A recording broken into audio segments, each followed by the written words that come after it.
лақаб ва лақабномӣ дар Панҷакен. Бо ҳамин ном китоб ё аниқтараш рисолаи Зиёбои Ҷалилов ва Низомиддин Баҳриев таҳти назари доктори илмҳои таърих профессор Шобмон Воҳидов дар муассисаи нашравии Иршод аз чоп баромад. бояд гуфт ки анъанаи лақабмонӣ ё лақабгузорӣ дар Панҷакен аз замонҳои қадим маъмул буда, одамонро аз рӯи лақабашон низ мешинохтанд. муаллифони рисола бо таъкид ба таърихи қариб 150-200 солаи Панҷакен андеша баён намуда таъкид месозанд ки ин лақабҳо аз ҷиҳати таркиби луғавӣ ва баромади этимологияи худ аз шеъру лаҳҷаҳои дигар минтақаҳои Тоҷикистон тафовут доранд. дар Панҷакен одат будааст ки хабарчиёни маъракаҳо мардумро бо номи гузори кӯчаҳо, масалан назди масҷиди Муллобокалон, кӯчаи Мелики Ошпаз, Берди Чекчи ва ғайра хабар медоданд.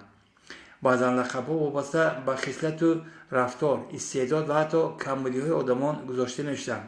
барои мисол Холиқ Ҷувонимард, Латиф Чӯшқа, Ҳайдари Ғарҷ, Отабои Кӯмур, Қурбони Чақчӣ ва ғайра.